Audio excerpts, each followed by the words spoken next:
Introduction. Anna Lembke, MD, is a psychiatrist, assistant professor, and chief of addiction medicine at Stanford University School of Medicine in California. She has published more than 50 peer-reviewed articles, chapters, and commentaries, and is the author of Drug Dealer, MD, How Doctors Were Duped, Patients Got Hooked, and Why It's So Hard to Stop. Joe Rogan and Dr. Lembke take a deep dive into all things addiction, pleasure, and pain. Pleasure-pain scale. Pleasure and pain are co-located in the brain, and work as a balance, tipping inversely. The thing we initially get pleasure from will ultimately put us in a dopamine deficit state, so we take more to keep chasing the high, or feeling. There are two sides to pleasure: 1, seeking out high, euphoria, and 2, seeking experiences that dull or avoid pain. If you wait long enough after high, the brain will go back to its neutral state, but if you don't wait because the crash is too rough, you are resetting the brain to a dopamine deficit state, below baseline. Every time there's a big surge of dopamine, you will pay with the equal and opposite response to pain. People newly trying to get clean tend to relapse because they are living with a tilt towards the pain side of the scale. Leveraging pain, participating in difficult, full-effort tasks every day can keep the pleasure-pain balance in check. People have different innate pain thresholds. Defining and understanding addiction. Definition of addiction: continued compulsive use of substance or behavior despite harm to self or others. We don't usually see addiction off the bat, it often takes hitting some sort of consequence or bottom. Disease model of addiction: chronic, relapsing problem with varying degrees of vulnerability. Addiction risk can be summarized as nature, nurture, neighborhood. Nature: increased risk factors, co-occurring mental illness, obsessive personality. Nurture: increased risk factors, growing up in a traumatic environment, caretakers use drugs or alcohol or addictive substances for coping. Neighborhood: increased risk factors, if you live in an environment with greater access, you are more likely to try. We are evolutionarily wired to seek pleasure and avoid pain. Hunting provided a rush so we could survive and do it again the next day. Our primitive brains are completely mismatched for our modern ecosystem, which is an ecosystem of overabundance. Dr. Anna Lembke. Traits of addiction.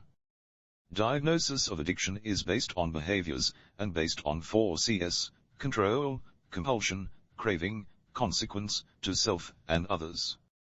Addiction isn't about how often you use or how much you use, it's about whether you use even though the drug has impacted relationships, health, or any important aspect of life.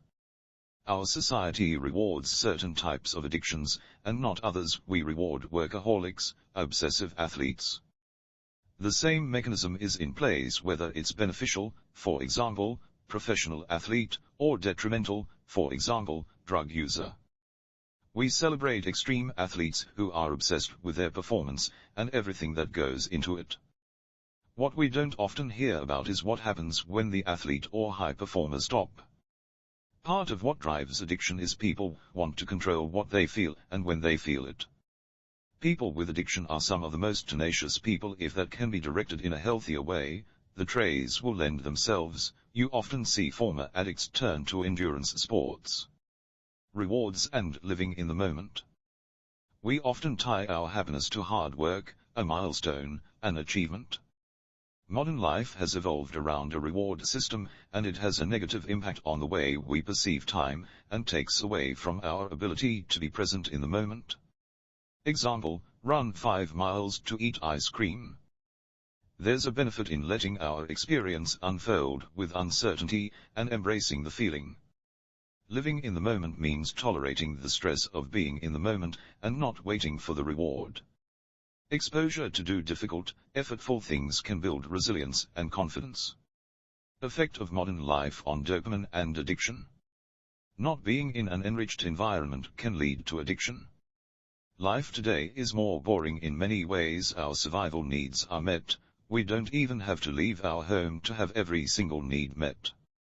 Even the poorest have more excess leisure time than ever before. A central problem today is technology, making us all more vulnerable to addiction. We have access to so many highly reinforcing drugs and behaviors. Technology has changed the world such that we are chronically ingesting and engaging in these highly reinforcing drugs and behaviors which have engendered a dopamine deficit state, making us all more anxious and depressed. Dr. Anna Lembke. We're all overstimulated and there's an argument for dialing it back. Steps to reset dopamine pathway. Note, the addiction spectrum is wide. If you are facing more serious addiction or depression, this method may not be the way to go. To reset the dopamine system and break an addictive pattern, 30 days of zero interaction with drug, person, alcohol, gambling, etc. Days 1 to 10 will be very uncomfortable. You will feel worse before you feel better. By week 2 the sun will come out. By weeks 3 and 4 you will feel better than before you started the addiction. Dopamine acronym for action steps. D. Data, gathers specific information about how much you're using and what you're using. O. Objective, why are you using what you're using? P. Problems, what are the negative, unintended consequences? A. Abstinence, 30 days without addiction. M. Mindfulness, meditation or prayer. There's a theory that a part of the brain specifically evolved for spiritual practice related to transcendence. I. Insight.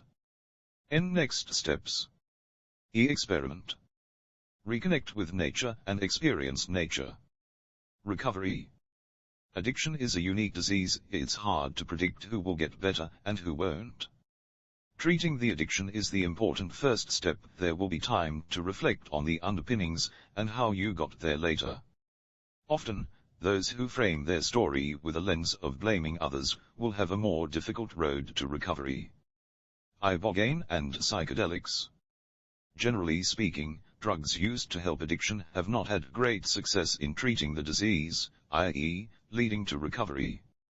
Microdosing can be a slippery slope for addicts or those with addictive traits because even when the trip is bad, it's still taking you to an altered state. Ibogaine is being studied for the treatment of addiction, MAPS information. Ibogaine is not a popular recreational drug because it can last 24 hours, and there's really no running away from the elements that make you turn inward and self-explore. Drugs can be used in a safe way that won't lead to addiction. When drugs are used in a ritualized way, there's a place for it. Self-worth. A healthy sense of self-worth is valuable. Our current society is breeding an unhealthy narcissism that is separating us from our tribes and making us lose connection with our authentic self. Narcissism is dangerous because the harm is often to others, not oneself, and the narcissist is unlikely to seek treatment. For the narcissist, the treatment is breaking down of ego.